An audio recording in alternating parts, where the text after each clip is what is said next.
All right, welcome to another edition of the Sports Guys. Glad you guys are here. We're going to be totally geeking out tonight on college football. I mean, it's just been so good this year, maybe the best season I've ever remembered. And we're going to be getting into a topic that you guys are going to love, which is a breakdown of the major four conferences in college football, where they stand right now, where they are in the standings, and who's got the best chance to make the college football playoff. So really excited to talk to you guys about that tonight. How you doing, Robbie? I am doing really well, thank you. Good, man. You excited about this topic? Yeah, it's been pretty cool. Taking a look at all the different conferences and seeing where we are. I guess we're at the halfway point, kind of. Yeah, 2/3 of the way, maybe. Yeah, a little over half.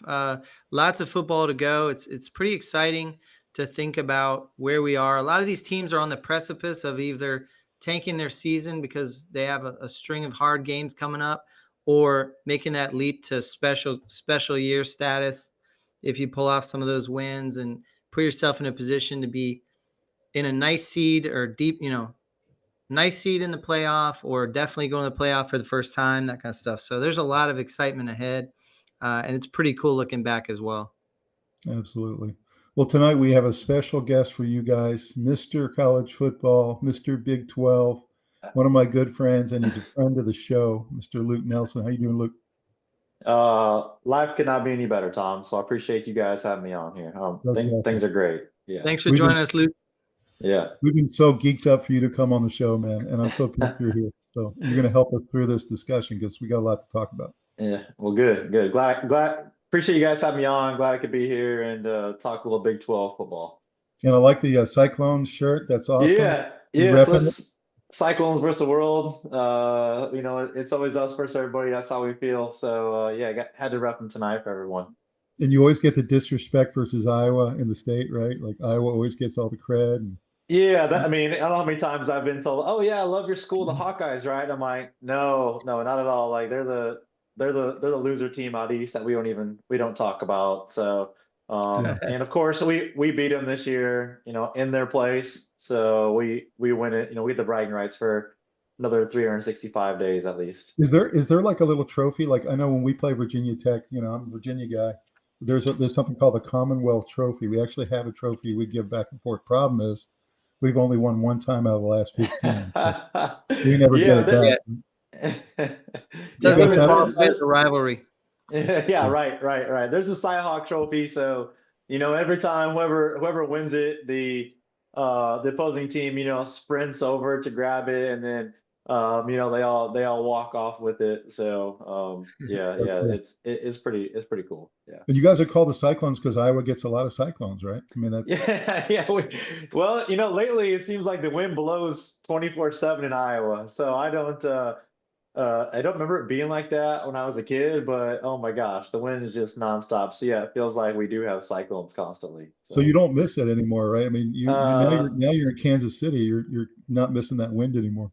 No, so I live down here in Kansas City with my family, and my beautiful wife and my beautiful 14-year-old, soon to be 15-year-old stepdaughter. And the crazy thing about Iowa, where I'm from, is I'm about 3.5 hours from home, but it's always like 10 to 15 degrees warmer down here. And so trust me, when it's January and February, there's a really big difference between 0 and 15 degrees or 10 and 25 degrees. Like it matters. So it's a real thing.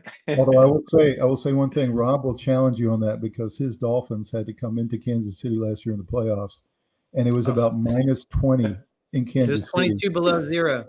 22 below zero without the wind chill. So yeah, I remember that game. That was I was tucked in my couch in front of my fireplace watching that one. There was no way they were like giving away tickets to that thing, and they don't give away tickets. There were fans in the stands who had to have limbs amputated. I heard that. Yes. I'm not kidding. Yeah. I'm telling you this, the Chiefs Kingdom is a real deal. Like I've only been here for 3 years, and I have friends up in Iowa that are Chiefs fans, and I'm kind of a quasi Chiefs fan now, but they absolutely love the Chiefs in this city. It is insane. I mean, it doesn't hurt that you have Patrick Mahomes and Isaiah Pacheco and a killer defense and won back-to-back Super Bowls, like that definitely helps. But they're And by the crazy way, about three their of the team. last four. Yeah, 3 of the last 4, right? That's because you grew up a Chicago Bears fan, right? I actually grew up a Vikings fan, Oh, and okay. so we're in Iowa, so there's no professional sports teams. So you have, NFL is you're either a Chiefs fan, which most of the people are, Bears, Vikings, and a lot of Packers fans as well. So, it's definitely Iowa State and Iowa through and through. But then on the NFL side, you just kind of really depends where you live in the state, who you root for. So are So you that's why riding with the Vikings, or do you have to be a Chiefs fan because you're married no, to a Chiefs family now? yeah, I will watch the Vikings. Actually, they're playing tonight, so I do like watching them. But I think my allegiance has switched more to the Chiefs now. And also I'm not a big fan, but I love watching the 49ers now because of Brock Purdy. So that's Yeah, he always played fun. for Iowa And State. Yeah, play for Iowa State yeah. and the New York Jets too. We have so Brees Hall played at Iowa State. Mm-hmm. Alan Lazard played at Iowa State. Will McDonald, I think he might be leading the NFL in sacks. He played at Iowa State. So we call them the New York Cyclones. So there's a So you lot got of them on you there. got allegiances all over the place. You got All over the place. Yeah. Vikings. You got now you like the Chiefs. By the way, that was not a tough conversion to the Chiefs. Let's be No, honest. that was not. It makes it easy, that's for sure. Yeah, And yeah, then you got all these players all over. You got Brock Purdy. You got yeah, Brees yeah, Hall. Yeah, all right, that's cool. yeah, So a yeah. little bit more about you. Tell us kind of what you do in the area and a little bit Yeah. about your business. So, yes, like I said, I live down here in Kansas City. I'm an accountant by nature. So, I went to school at the University of Northern Iowa, got my accounting degree there, and I've been a construction accountant for the last since 2011, and I now own my own fractional CFO firm, which basically means I serve as a CFO for companies that are growing or scaling, or maybe are in trouble. Serve as their CFO to try and kind of help them get their books right, maybe look better to their bank, look better to their bonding company. But I only do that for construction companies. I'm solely in the construction industry, and so my company name is Luke Nelson CFO. Very creative, I know, but I couldn't. I tried to think of this like clever, like the construction CFO or something like that. I was like, yeah, I'm just gonna leave it there. So, I love, I love watching sports. Obviously, like that's my thing. But I really love spending time with my family. My wife she's amazing. We just bought a house a few months ago, excuse me. So, brand new house, had it built, and she's got it decorated, got all the furniture bought, which buying furniture is not fun. It's expensive, but I got that done. And then my stepdaughter, like I said, she turns 15 here in, I don't know, 13, 14 days. More than that, I guess, 20 days. But she's really into volleyball. We just got done with her first year of freshman volleyball. So she made the team at a big new school. So, That's cool. yeah, Nice job. life is good. Yeah, yeah, life's good. So, You know how some men marry up and some marry down? Well, you married up. oh, You I married up. Yeah, I mean, the old like outkick your coverage thing, that's never been true with me, or more true than with me. You definitely Like, outkicked the coverage I for sure. always, yeah, I definitely have. So, Yeah. So if she's watching today, good job. Good job. yeah, right. Thank you, All right. Well, Sarah. let's go to the question of the night before we get into our presentation. I'm going to ask Robbie first to tell us kind of what are your top three most surprising things from this college football season? Something maybe you didn't see coming. I did not see Florida State being that bad. Okay. I did not see North Carolina being that bad. All right. And I did not see Indiana being that good. Okay. Those are good ones. I agree with all three. Yep. All right. Let's go over to the CFO. Yeah. I have one of the same as Rob. I think Florida State being 1-5 to me is, it's quite shocking. I think to me it's like Actually 1-6 now. 1-6 now. Yeah. I don't think I've ever seen that in my life. Yeah. I'm not sure. Right. I don't think so. Yeah. So that's really surprising to me. I mean, I think they lost obviously a bunch of people, tried to replace them with transfer guys, and that's just not working. So I think to me the biggest thing though is Colorado. I really thought that they would, going into the Big 12 this year, a more physical brand of football. I thought they would really, really struggle because we saw those, we saw Shador just getting pounded last year. Like it seemed like every time I watched him Well, on he TV, didn't have an he was, offensive line. So, yeah, right, exactly. He was just getting sacked like crazy. So I thought they would really struggle. And they're 3-1. They're right in the thick of things. So in the Big 12. And I think my last thing is just something I think is cool. Army and Navy both being undefeated. I think like that. super cool. I don't really know a ton about the programs to be honest with you guys, but I just think like, hey, they're both undefeated. Like, I think was Army or Navy played Notre Dame this weekend, I think, or next weekend. So I think it's Navy. Yeah. Navy. So I think Navy plays them this weekend. Yeah. So we're gonna find out. Joel Yeah. Klatt is calling for the upset. I hope he's right. I hope he's I right. have a comment about one of yours, Luke, and about one of Rob's. I would agree with you. The Army Navy thing, and by the way, those two teams are exciting. They're not just running the wishbone. Like they can throw the ball, they can play defense, they can really run the ball. I mean, they're both really exciting to watch. I've been enjoying it. So I'd make that comment about them, and then about Rob's Indiana. I think Indiana is probably the most surprising team this year. I mean, nobody saw 7-0 coming in the Big Ten. So, and one of the things Rob found out about them is he did some research. They had cobbled together maybe the most aggressive transfer portal program ever, and they've transferred in something like 30-something players, and it's really 27 players. Yeah, Wow, it really worked for them. So, totally 14 of them, guys. 14 of those 27 are starters. Oh my gosh! Right. That's more than half your team. Yeah. Right. And from really good programs. So I mean, I think Indiana's just amazing. And 13 of them came with him from James Madison, so he's very familiar with them. So they're jumping into a program that they're very familiar with. So just done an incredible job. The three biggest stories for me have been the amount of parity in college football. I'm not used to seeing so many upsets every week. I'm not used to seeing Alabama with 2 losses, USC with 3 losses. You have all these big programs that are struggling, and on top of that, to have a program or have a schedule this year that is so balanced that every week you have massive games. We just never had that. The first 5 weeks of the season were just big program versus scrub team, and they would pay them $2 million to get blown out by 50 points. And with transfer portal, with NIL, realignment. with realignment, with the way that the conferences have concentrated talent, you now have just massive games every single week.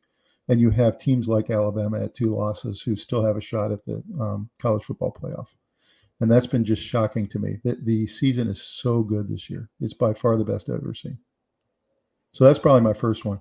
Second would be the emergence of Cam Ward at Miami. I think that he is just as exciting as advertised when he came over from Washington State. Everyone was saying this guy was going to be unbelievable at Miami, and he has been everything in that. I think at this point, the Heisman race should come down to him and Ashton Jeanty from Boise State.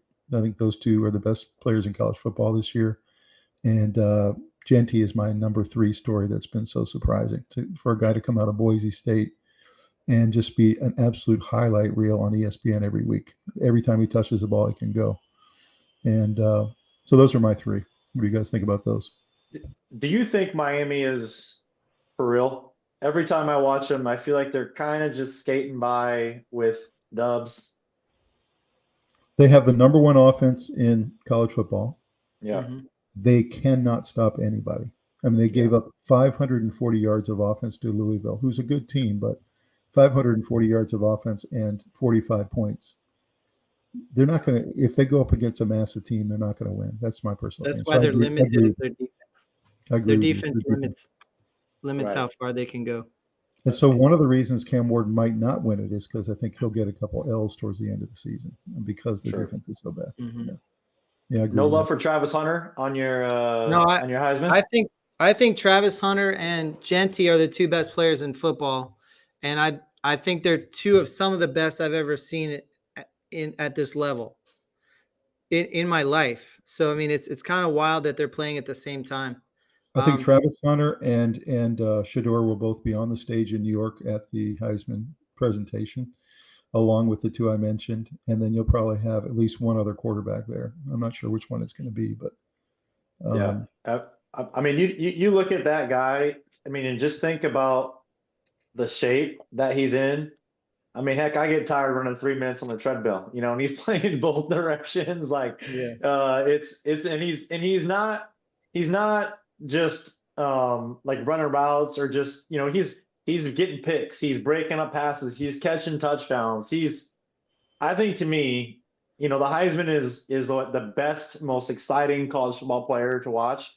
Mm-hmm. To me, he's the one. And Tom, I think Genty, to me, is the second one for sure, but I think Genty's not going to get the love because he plays for Boise, I mean, that was unfortunate. I think that's unfortunate, but that's kind of the world that we live in these days.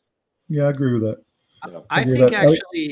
I think your point is a good one about Genty's not going to get the love he probably should, but I think the same is going to happen with Travis Hunter, because Shador kind of is on the same team and kind of brings a lot of the shadow over his way.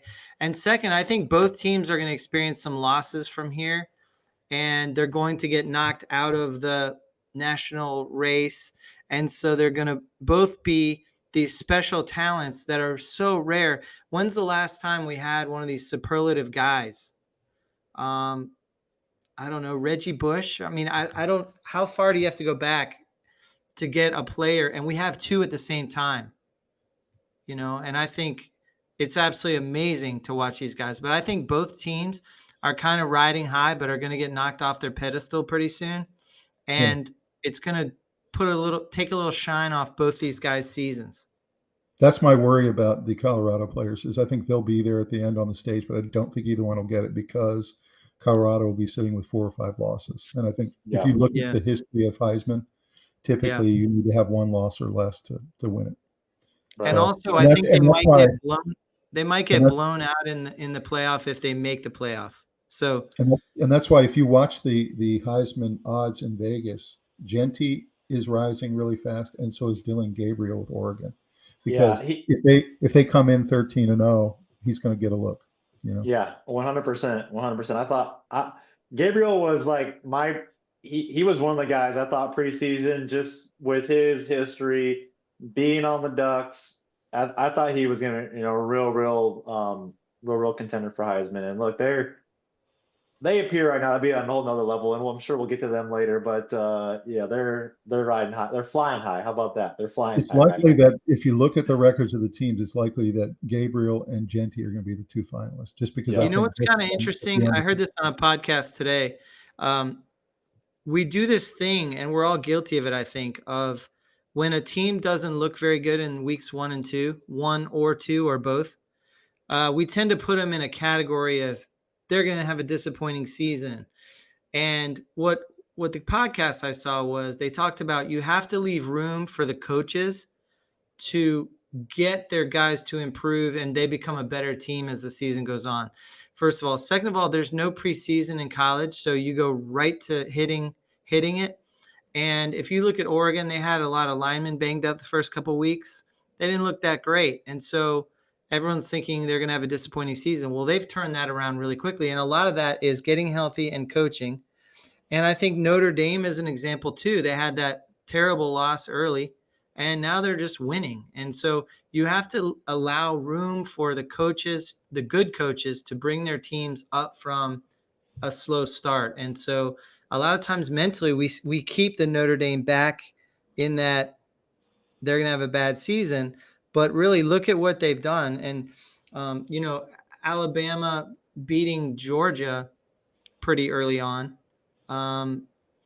has kind of held Georgia down slightly, but they're rising again quickly because if you think about it, they've only had 1 bad half of football in this whole season. All right. So, we have this bias of early on of, they didn't look very good. Well, a lot of teams just kind of start clicking, and I think Oregon's one of them. You got to realize Oregon's undefeated and they're past their hardest game of the season already, and they won it. So I think we also have a lot of bias too, to preseason polls. right? Is Yeah. hey, you are not Yeah. even in the like. I mean, Indiana. I don't remember if they were they. You know, probably I doubt they were in the top 25, right? So Mm-mm. they've at No. least risen. They're getting some respect now, but like if you're not one of those, top, blue chip programs and you're not in the top 25 preseason poll and you're undefeated, you're probably still not getting the love that you deserve just because there's that like, the preseason poll just kind of weighs so heavy in everybody's minds. It's interesting you say that because when I was watching Michigan and USC both sitting at 2 losses and both of them were like 12 and 13, I was like, Yeah, I mean, what? what the heck? And Yeah, it took them getting a third loss to actually, drop out of the top right. 25, which Yeah. they should have done in the first place. Yeah, exactly. But I guarantee you, Indiana loses one and they're out of there. Oh, right. 100%. That's so You true. know? I mean, look, Iowa State fights us all the time. So yeah, I'm very passionate about that. Navy loses one game and they're out of the top 25. Yeah. Yep. It's crazy. Yep. Absolutely crazy. Are you guys ready to go look at the presentation? Let's do it. Let's go talk some football. All right, Luke, you are part of our episode 36, man. It's Power 4 Conference breakdown of the Sports Guys. And you can see the championship trophy that Iowa State wants to win, that all the guys want to win. And we're going to be talking about the top 4 conferences with the SEC, ACC, Big 12, and Big 10. We will touch a little bit on the independents as well, but we're going to really kind of get into each of these conferences. So let's talk about some of the big stories from the first 8 weeks. Chaotic 2024 season is trending towards all-time great status. And that's what I was telling you guys earlier in the year. I've watched college football since I was about 5 years old. And I never remember a season that is this kind of up and down with the top 25 getting scrambled every week. All the incredible, great matchups, all the rivalry games. What are you guys' thoughts about that headline? I mean, I couldn't agree more with it. I mean, I think we've just seen, even like last week I know it's probably not a big upset. It's actually not an upset really, but Georgia and Texas, right? Just like everybody thought Texas was just going to smoke Georgia. Mm-hmm. No, not right. The case. But I mean, that's probably a bad example because it's Georgia, but there's just every week, week in, week out. I mean, especially in the Big 12, it is insane to watch that conference. Everybody is just so evenly everybody's beating everybody. So I definitely think that's a very, very true headline. No, I completely agree. The Big 12 and the SEC to me are the most completely chaotic conferences. You have Tennessee lose 1 week to Arkansas, and then they'll go in and beat somebody really big. And then you have Alabama beat Georgia, and then they'll lose to somebody, kind of a scrub team. So it's just crazy. But here's the thing. What I would say is it's not so much that there's a lot of upsets this year, because there really isn't, in my opinion. When a 11 beats a 9, you're not having a lot of teams outside the 25 beat the teams inside the top 25.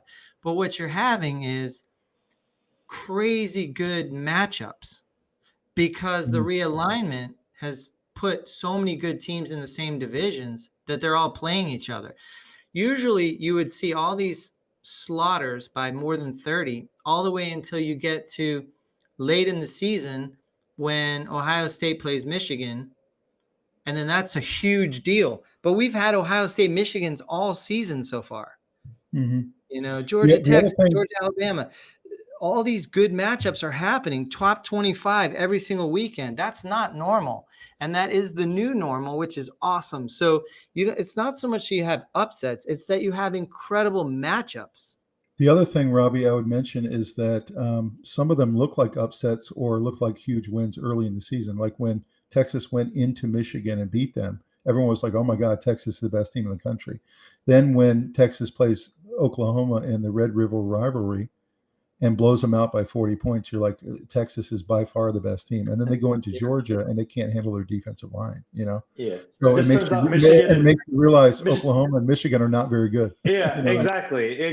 Yeah. I mean, I think I saw the spread for Oklahoma and Mississippi this weekend. It's like over 20, I think. So, that just kind of tells you where Oklahoma is as a program. Because Oklahoma literally can't score. They're scoring like 9 points a game or something. Yeah, he's not going to make it through the season. I'm pretty confident in that. So I agree with that. I'm just so pleased at the way the schedule writers did it this year, and I want them to do this every year forever.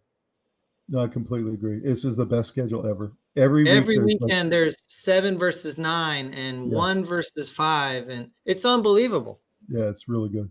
Even 22 versus 23 is just a great game. Yeah, every top 25's all over the place. Every weekend there's at least 4 incredible matchups. At least. Yeah. That's not normal. So next headline is Florida State has punted on the 2024 season. There's no other way to explain. So we touched on this a little bit earlier in the program, Luke, but what do you think? I mean, what in the world is this coach thinking, and does he even have a chance of making it to the end of the season?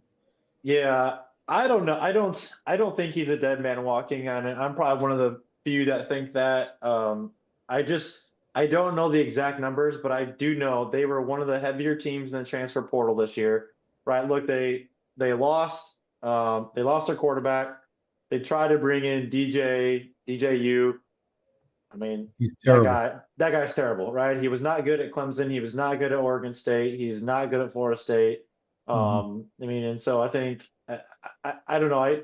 It's so weird for me to see Florida State struggling like this. Like, this is not like Rob said. I remember the years of Chris Winkie, Peter Warwick, like Warwick Dunn. Those teams, like those guys are probably dying right now with what's going on down there in Tallahassee. Yeah, right. So Deion Sanders. Yeah, I mean, the list goes on and on and on, obviously. Yeah. So, but yeah, I hope Coach makes it to the season. He seems like a good guy. I think he probably just made the really, really big mistake of bringing in DJU, and he's not your team leading quarterback. Any chance that you see Deion Sanders there next year? Oh, go back to his alma mater. That would be very interesting. I don't think so. I think he's going to be in Colorado maybe one more year for sure, maybe 2, but I don't think so. Okay, all right. Hey, do you know what year Deion's son is? He's coming Sanders. Shiloh. Shador or Shiloh or who? Shiloh. I do not know. I don't know. No. That would be the only reason I could see him staying. I think he could go to Florida State, to be honest. They shouldn't get rid of Norvell, but they might have to if enough alumni come in and want change. Yeah, that's what I think. And are willing to buy out the contract. I don't think they want to do it. I don't think they want to do it, but I think the boosters are going to force them to do it. That's my feeling. Shiloh's a senior, so there you go, Rob. That could play into it. Yeah, and that's his alma mater, and that moves him up into major college football. I know Colorado's a good program, but Florida State's the next level, right? So. Yeah, right. So expanded college football playoff is already working out great. I completely agree. We had a whole episode on this about 5 weeks ago where we talked about the 12 and the new format and how it works and who we thought was going to make it. What do you guys think about this new expanded format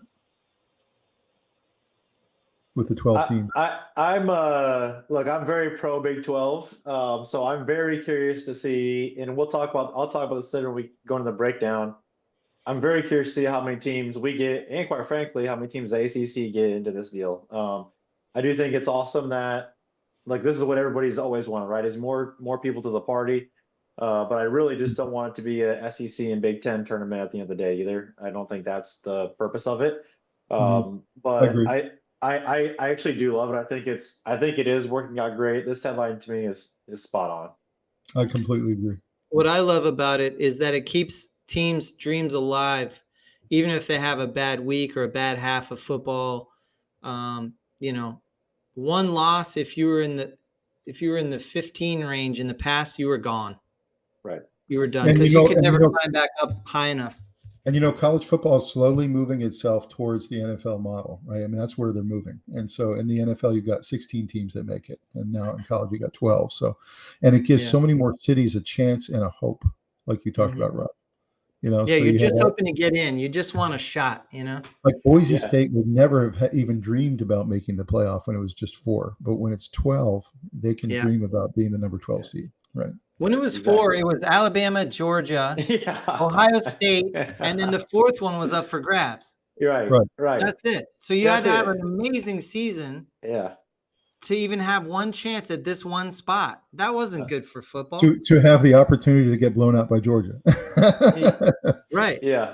TCU. So in in the some ways, championship if there's game. only 4 seats at the table and 2 of them are SEC, it kind of already was an SEC show, and everyone else just prayed they could get a shot at the one spot. But now it's much better.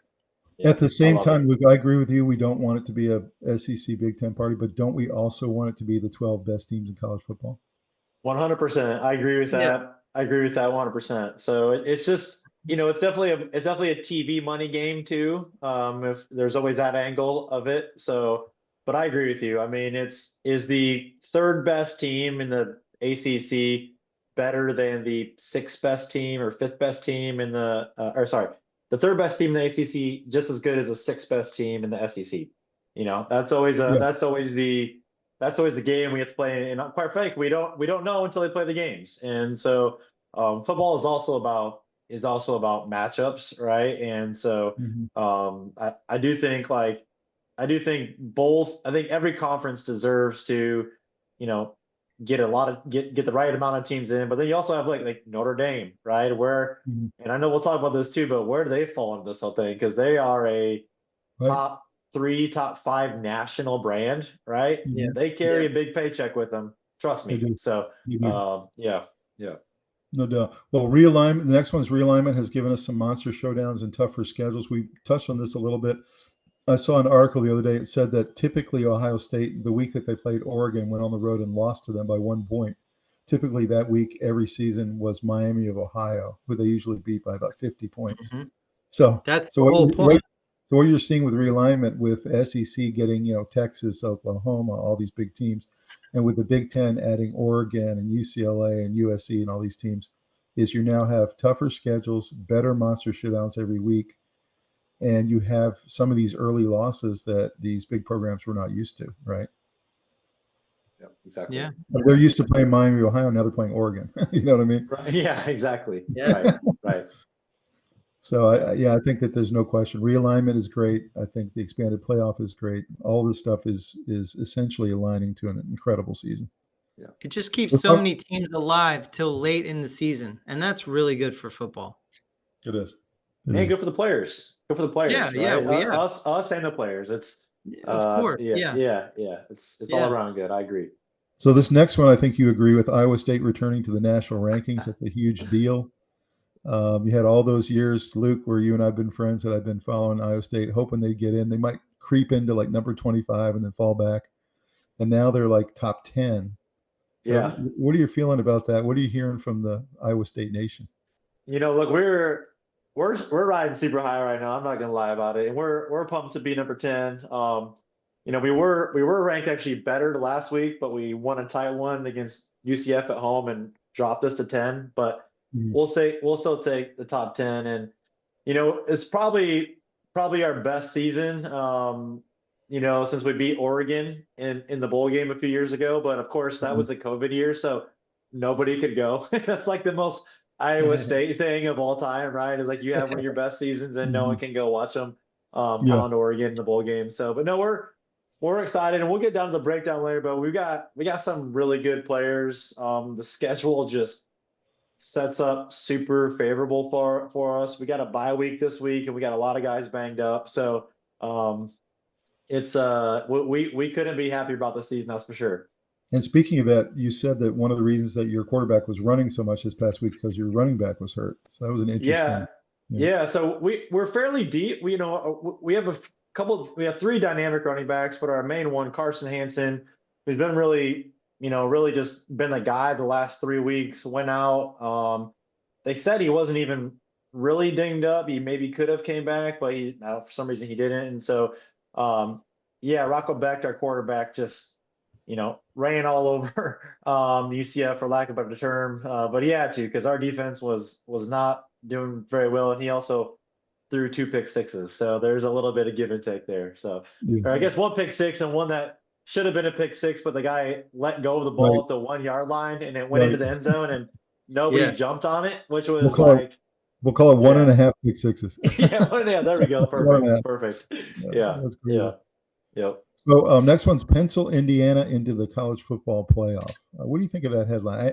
I feel like they're 7-0, but I'm not quite ready to pencil them in yet because they still have a couple hard games coming up in the Big Ten. What do you think?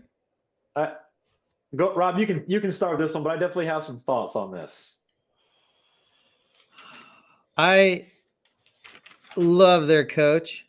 I've been so impressed with the way they handle themselves and have built their program quickly. You can do it well quickly if you do it right. They obviously have a lot of good players. I'm a little concerned about what they've done so far and what they still have. They don't have. So they have. I don't believe they have a whole lot of big wins. Well, So other than beating Nebraska 56-7, yeah, and Nebraska's a good team. So they did that, but I don't know. Nebraska is good, but they're not great. And so I think the lack of wins allows us to have this sort of vision of them that may not play out after they have to face some big teams coming up. That's just kind of how I feel. we're going to find out a lot about them when they play Ohio State for sure. Yeah, That's I mean they the only team they beat with a winning record is Nebraska, right? And they thumped them. Right. So give credit where credit's due. But look, they're going to be most likely undefeated going into that Ohio State game. They have Washington this week, who that's a W. Yep. At Michigan State. Michigan State's just a very, they're an average team. Michigan, they're nothing to write about this year. So look, they still have one of the best defensive lines in football, though. Yeah, they do. They do. Yep, they definitely do. But I think that there's a decent chance that they're going to be undefeated going into the horseshoe on November 23rd, and Right. that's when you really find out what you're made of, because no one just walks in the horseshoe and wins. That's for sure. Plus Ohio State will be so geeked up for that game, because if Indiana's 10-0 going into that game, Ohio State will be in my opinion, playing Washington, then at Michigan State, Michigan, and at Ohio State, that doesn't sound very fun to me. Yeah, I mean, those are big programs that, Michigan State's got some solid players. They're not great this year, but I mean, that's just kind of that's a rough patch. And who have they beaten? They've beaten Maryland and Nebraska. Neither are ranked. Neither is great. Yeah. And I feel like Michigan's going to bite somebody this year. They're not very good, but you just feel like. Yeah, I feel like Michigan's got a big win coming. Yeah, I do too. Even though they're not that great on offense. I agree with that. So I say, let's see. But if Luke is correct and they go in at 10-0 into Ohio State, and if they end up only losing one game the whole season, they still probably sneak into the playoff, I think. Oh, yeah. If they lose is to Ohio State, they're in. They're in. But right. I think it's going to be rough getting through those teams that everyone's going to look past. Michigan State's not a joke. Michigan's not a joke. They're not up to par, but they're still powerhouses, like really powerful lines. Yeah. So next one is Army Navy offenses. We talked a little bit about this. I've never seen any of the service academies look the way these two teams do. They can pass the ball. They do trick plays. Their special teams are good. They play good defense. They run the ball well. Their quarterbacks can actually throw the ball. They can beat people. They can beat really good teams. What are you guys' thoughts about these two not looking like service academies? I'll say it's a fun brand new football. I love watching them. It's different than what they've been doing. I think before it'd be 3rd and 10, and they tried running up the gut for 3 yards, and everybody's going, "Well, this is weird," right? But now, like you said, Tom, they can chuck a little bit. I think everybody except for the folks in West Bend are going to be rooting for Navy this weekend. So, so they're going to have the nation on their side for sure.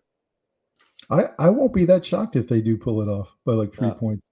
I hope so. I mean, we talked about lack of upsets, this year.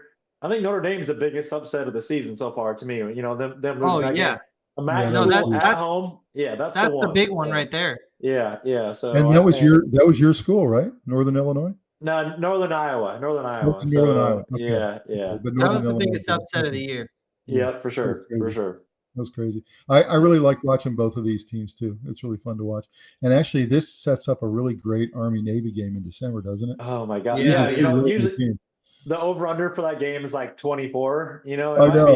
It'll be higher this year for sure. So Way higher because yeah. they're usually really cold, and it's in Philadelphia, and it's usually like 10-7, like every year. Yeah, exactly. I think when Army and Navy play powerhouses, they're gonna wear down. I just don't think they can quite. I think they can even play really well for a half, but I think a Notre Dame just wears them out. I just think the guys are just too big. They have size requirements that they have to keep people underneath certain weights, and I think Army is super talented, but I just don't think they have the depth and the size to match up against the massive programs. Maybe not. Do you guys know what the line is on that game? I'm looking it up right now. I'm really curious to see. I don't. I know there's a bunch of people saying upset special, but yeah. Which I'll be tells stunned. more people I'll that be say stunned if Notre Dame doesn't wear them out and find a way to win that, even if it's by 1 point. I'll be stunned. The more people that are calling for that upset, the less I think it's going to happen. So, right. Yeah, they're 14-point favorites. Notre Dame is. So okay. Yeah. I mean that kind of tells you where the odds makers think this game is going to be. So well, I would take Navy in the points, but I think you in the country, so probably go with Notre Dame. Both teams are going to run the ball a lot, so I agree with that. It'll be probably closer than 14 points. It'll be closer. Yeah, I agree. But I do not think in almost any world Notre Dame loses that game. But it's possible, but I doubt it. They'd have to have a special miracle. So next one is, can Alabama football make the college football playoff? When you look at the 8 teams that people think have a chance at the playoff, they think 5 will make it from the SEC, 5 out of 8. Believe it or not, Alabama has the lowest % chance of the 8 to make it with the position they're sitting right now and the losses that they have. So do you think they can do it? They'd have to run the table, obviously, and they'd have to figure out a way to get into the SEC championship game and win it. What do you guys think? I think 100% they can do it, right? I mean, I think when it comes down to in part of it is that brand, and I mean, obviously, look, they're a great football team. I mean, they're the loss to Vanderbilt, that's a little shaky for sure. Lost Tennessee, that's not a bad loss, right? Is that Tennessee? So I definitely think that they have the skill set. I mean, look, I'm a big Milroe fan. I think he's a good, seems like a nice kid, great football player, obviously, really handles himself professionally. Love him off the field. But look, they got a tough game this week. I mean, they play Missouri. Missouri's been struggling a little bit. Like, to start the year, this was a top 10, maybe top 5 matchup, and it's kind of faded now. But then they got at LSU, which those games are always dogfights. So I mean, I think there's a chance, but I don't know. I think it's gonna be a little tough for them. It'll be weird not having Bama in the playoff, though, right, guys? I mean, it really will. It's super strange. Robbie, what do you think? I'll tell you, I think if Alabama wins those 2, they're going to handle their business and they're in. No question in my mind. If they beat Missouri and then at LSU, they're in. They'll handle it from there. So I think right now LSU is the better team. So I think LSU is going to win that game. But even if Alabama does, my problem with Alabama this year is their defense is not the same. It's just not. It's very soft.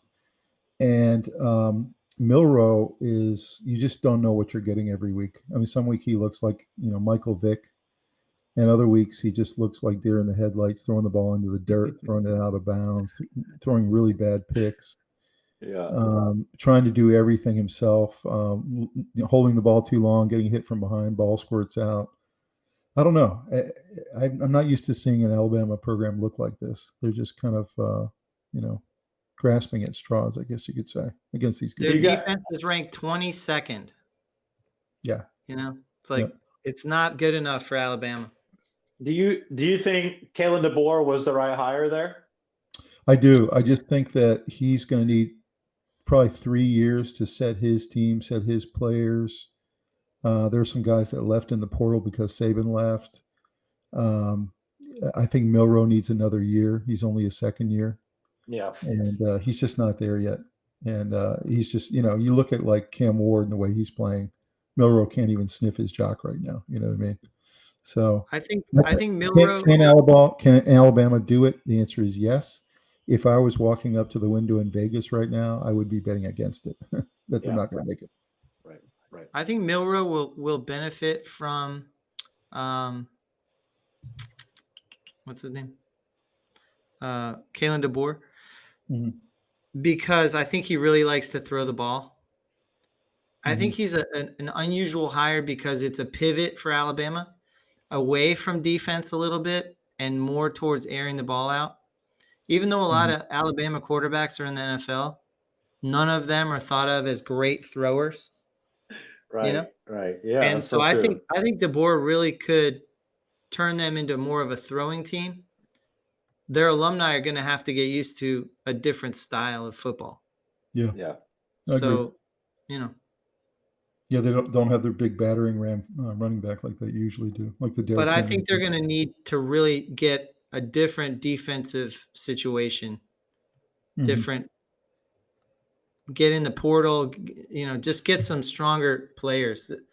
I like them to beat Missouri. I think they will beat Missouri, and then I think they will lose to LSU. I think LSU is a better team right now. I will tell you, I think LSU might be starting to get a little bit overrated.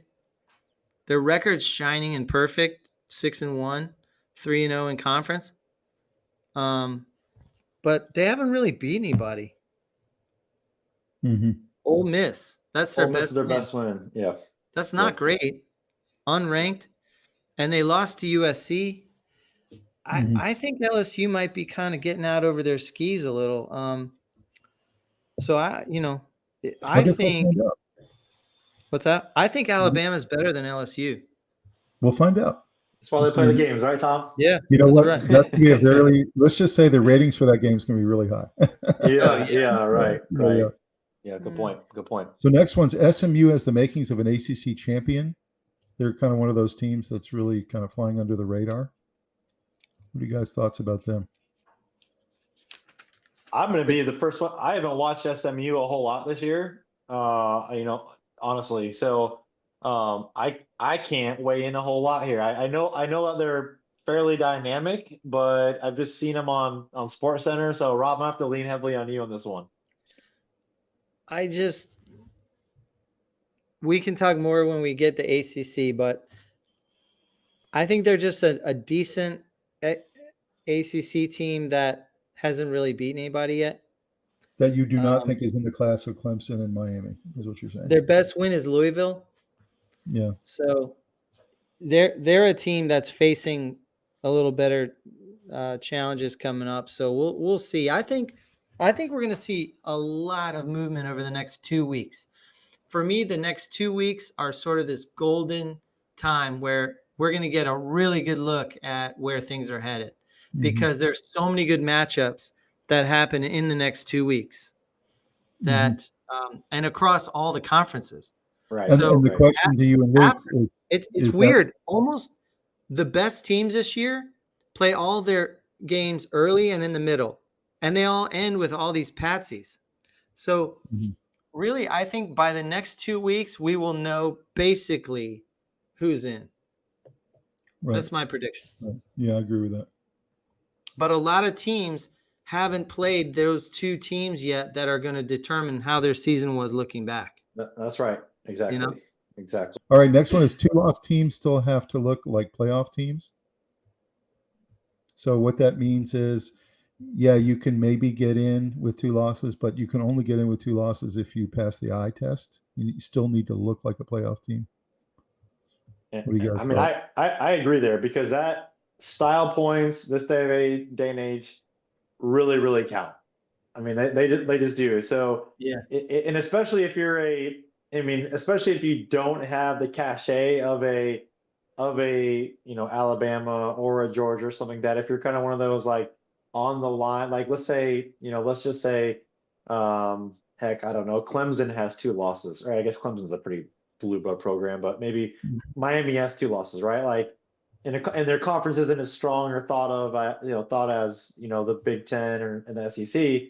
You got to be working teams late in the year, and like people, if you're just skating by, people see that, and people don't respect that. So you got to be putting in some work, and you got to be drilling teams for sure. I agree with that headline. So the eye test does count. Eye test counts for sure. Yeah. Robbie? I mean, I think eye test is huge. What Georgia's done this year, I think, is pretty remarkable. They've beaten Clemson, Auburn, and Texas. And like you said, played one bad half of football, basically. They played a really bad half of football against Alabama, and then almost came back on them, and they were ahead in the fourth quarter. Yeah. So I don't think anybody else can compete with that. Do I think they're beatable? Yeah, but I think that's the most impressive football team I've seen this year with what they've done. So nobody else has even come close to that record. So that's a perfect example. Let's say Georgia gets a second loss before the playoff gets announced.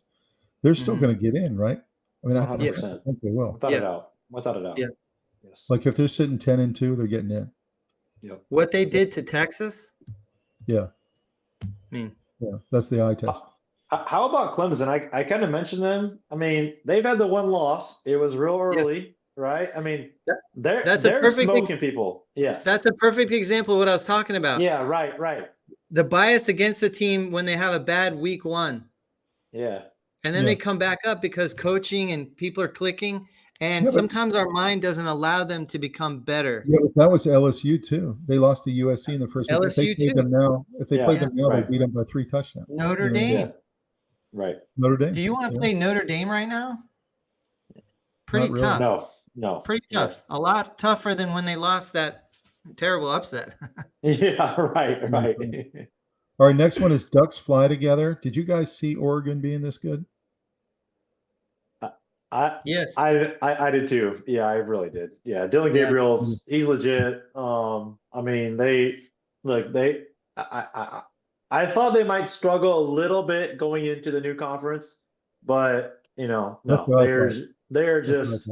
I mean, like anytime you beat Ohio State, that's a big win, right? I don't care who you are, that's a great win. So, I mean, they played top 20 team in Illinois this week, so they're going to get a little bit stiffer test than good old 1-6 Purdue last week, but I think Gabriel's a real deal. And Tom, to your Heisman, I think he's going to win the Heisman too. He may. He may.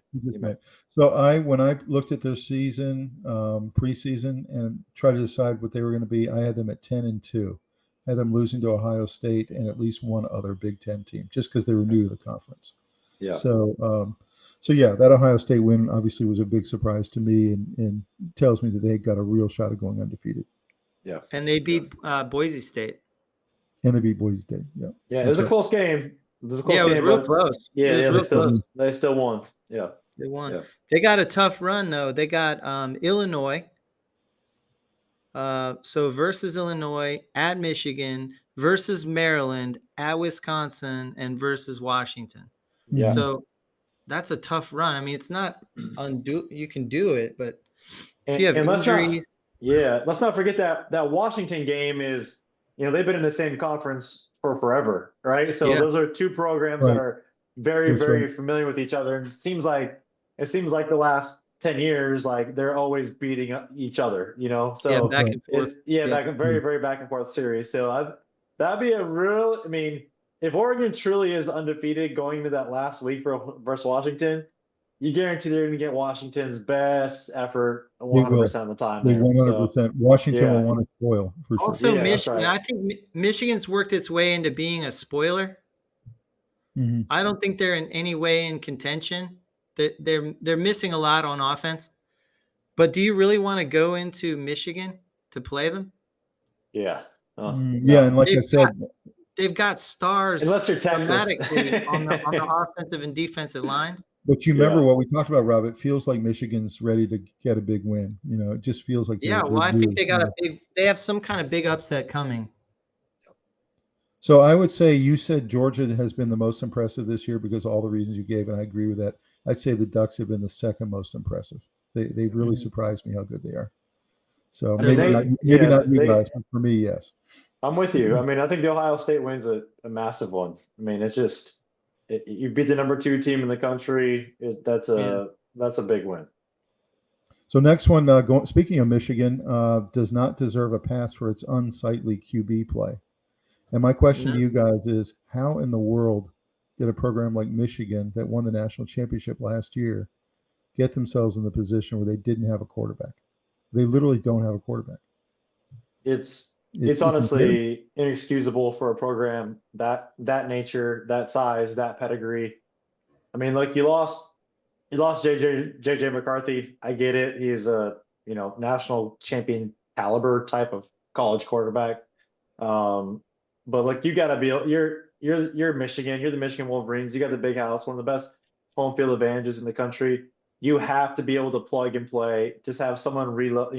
Especially in this day and age in the transfer portal, you can pay anybody anything to come play there. Like so, the fact that Right. they weren't prepared for that, it's inexcusable.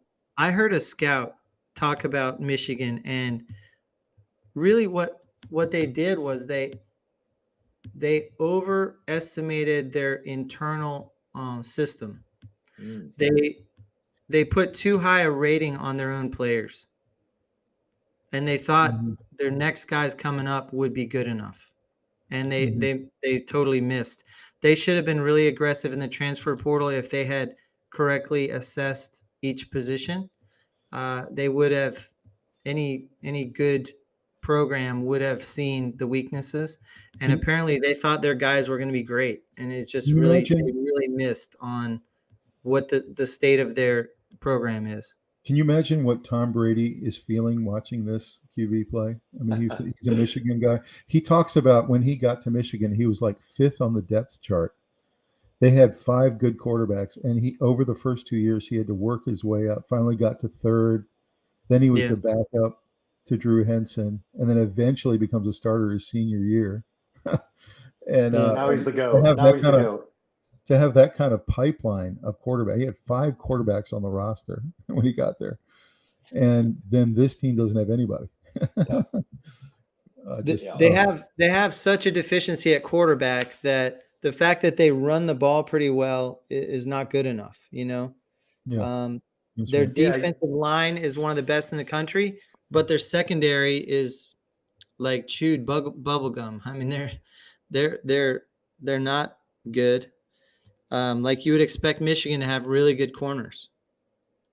Rob, that's a great point because like you don't if you're Michigan, the way they run the football, you don't need a Dylan Gabriel back there, right? But you do Mhm. need somebody serviceable that can stretch the field a little bit because I don't care Mhm. how good of a running football team you are. I've seen this with Iowa State's rivalry over the past 3 or 4 years. Iowa, they're some of the best runners in running teams in the country, but they have no quarterback play. So what? You're going to get 8, 9, 10 guys in the box all the time. I don't care who you are. You can't run against that. So that's a fantastic point, Rob. Thanks. So next one is USC needs to reconsider Lincoln Riley. What do you think of that, Luke?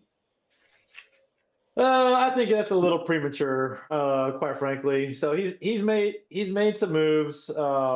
Their defense has gotten a little bit better. That's always kind of been his, I would say, his Achilles heel is I think his going with his old D coordinator. I think he's gone now. So I think that's a little bit premature. I've said this a couple times. I think or it said this brought this point up a couple times about the new conference.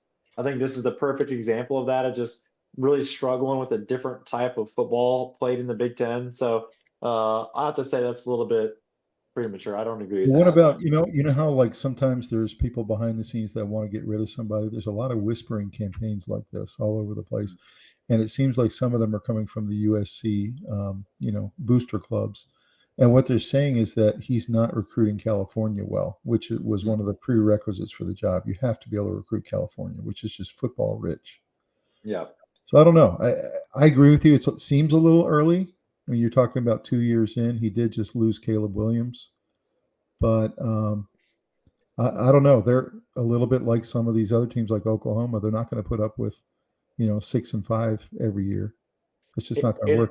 They didn't exactly set the world on fire at the end of last year either, right? I mean, let's be honest about that. So Right. I don't remember what they finished, but I think they might have even had a losing record last year potentially. So that's not not up to Yeah. USC standards. So how long is his leash? Another year or two, maybe? Yeah, I mean, that's a great question. I would say they're going to probably give him this year, but if he has another bad year next year, he's definitely not going to make it. So, What do you think, Robbie? I think it's a mistake to blame him for it all. I think they have some serious personnel issues that they need to get right. I think he needs more time.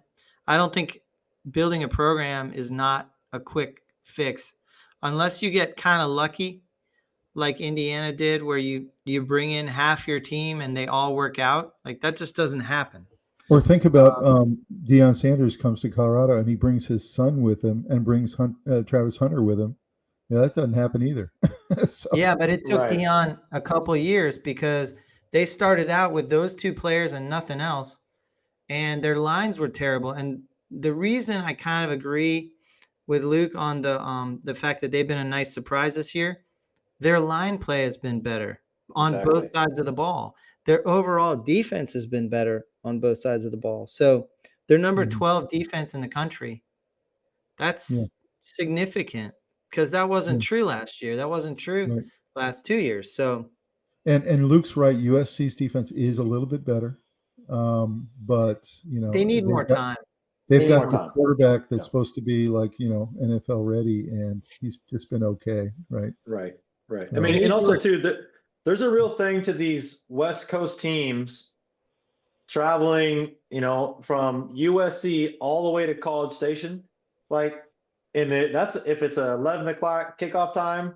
That's really early for a college kid to adjust the clock, right? And so I think that's a real thing going coast to coast for some of these old Pac-12 teams that are in the new Big Ten. So I'm hearing that I'm hearing a lot of these West Coast teams are getting back at like 4 and 6 in the morning on 6-hour flights instead of staying overnight. They're going to have to stay overnight in hotels. Yeah, I think so. I don't think it works very well. So next one was interesting to me, and I've been really following Tennessee this year. Pathway to the playoff for Tennessee is paved with defense. And I don't know what it is with their offense. They have this quarterback who's highly touted, Nico. But the last 3 weeks, they haven't scored any points in the first half. And they've stayed in those games by playing really solid defense. They're a top 3 defense in the SEC. No, they're number 3 in the country. Well, yeah, number 3 in the country. What are you guys' thoughts about Tennessee, and can they get enough offense going to really be a contender? Here's the deal. Tennessee hasn't given up more than 17 points in a single game this season. That's pretty damn good. Yeah. They're fast, they're physical, they're athletic. I have no worry about the offense. I mean, look, they haven't been lighting it on fire. I think they've scored in the mid-20s last couple of weeks. So, there's that. But look, you can win football games all different types of ways. You don't got to be scoring 55 every week to win a game. And if your defense is top 3 in the country and you can hold, they held Alabama to 24 or 17 points, that's pretty dang good. So what do you think is the reason why they can't score any points in the first half? I mean, 3 weeks in a row they're shut out at halftime. Yeah, it could be just I don't, obviously coaching is one thing, right? But maybe that's kind of the plan, right? Maybe they want to just play super physical football in the second, try to wear teams down. Like I think that could be a part of it too. So I'll tell you one thing that's been killing them is turnovers. So that's correctable. They have incredible running back, Sampson, and he's had some fumbles last couple of weeks, and they're turning the ball over at really inopportune times, but they're recovering from it. So they're learning how to win ugly. Their defense is playing lights out, and they can run the ball in general. I think Iamaleava needs to be sitting with a sports psychologist to get his head right going into the final He's stretch. really But talented. He's just not playing well. He's really talented, but he seems to be getting worse. I think there's something wrong there mentally, but I think he can snap out of it. And if he does, they're dangerous because they've got a lot of good players. Their defense is lights out, and they can run the ball. That travels. Yeah. That travels. Yeah, defense travels. That's right. That's right. So next one is, and this is similar to the Big 12. Luke, you mentioned Big 12 being a logjam at the top, and it is. SEC is the same way. You got 8 or 9 teams that are all sitting at 3-1, 2-2. They're all sitting at the top. They all want the playoff really badly. What do you guys think about this kind of SEC logjam? How is this going to break? I don't believe in A&M, who's sitting at the top right now. I'm just going to come out and say that. I think that they're 14th ranked team in the country, but I just don't think that they're on the same level as the LSU's, Georgia's, Tennessee's, even Texas's for that matter. So, but look, at the end of the day, they're also a big name. So if they have 2 losses, they're probably going to get in as well. So, but it again, Rob alluded to this earlier, is like, it's so fun to watch all these games play out, right? I mean, it seems like every week we got a top 10 matchup, whether it be, the SEC, Big 10, Big 12, whatever it is. Like, there's these all good games. So, I mean, like, I think too, obviously, like, the SEC is just, always the bee's knees when it comes to football, like the best conference. So that logjam is a real one. Yeah. For about 5 years now, I've liked college football more than professional, and that was before this season, which is just all-time great status, like we talked about. The regular season has always meant everything because you essentially, if you want to be in those top ranks, you can't lose any games. Right. This year, the regular season seems even more important because you can't lose more than 1 or 2, or else you're out. So. You know what's funny? Exactly. Tom, I was always NFL was better in my mind until this year. Right. This is the first year with realignment. Everyone has something to play for still to get into the final 12 spots. You got Georgia playing Alabama and Georgia playing Texas in the first half of the season. You got all the ending of the year matchups coming up where it's always you play your rival game. Right. I've never seen anything like it. I love college football this year. There are all kinds of storylines that are amazing to follow. There are top 25 matchups every weekend that I literally circle and I can't wait to watch. And in the past, there was usually one game maybe I was really looking forward to, one weekend game, and now there's at least 4 or 5. And now the problem is there's so many that a lot of times they're both at noon or they're both at 3:30, and you're like, what am I going to watch? How am I going to prepare for our recap when these things are all going on at the same time as my boys have soccer? You know what I mean? The YouTube TV quad box is the best thing God has ever invented. I swear, it's amazing. No question. I love it. Yeah, we love. But I'm always having to play catch up because it's just too much. It's so great. It's amazing. Actually, you just hit something there, Luke. Maybe one of our first placement deals for this podcast is going to be that box. Yeah. We should have awesome. placement on the podcast. Yeah. So next one is, this might be the most interesting Heisman race we've ever seen in a long time. We've talked a little bit about who we think some of the finalists are going to be. Luke thinks Dylan's going to actually win it. I do. I think it'll be down between him and Ashton Genty. What do you think, Robbie?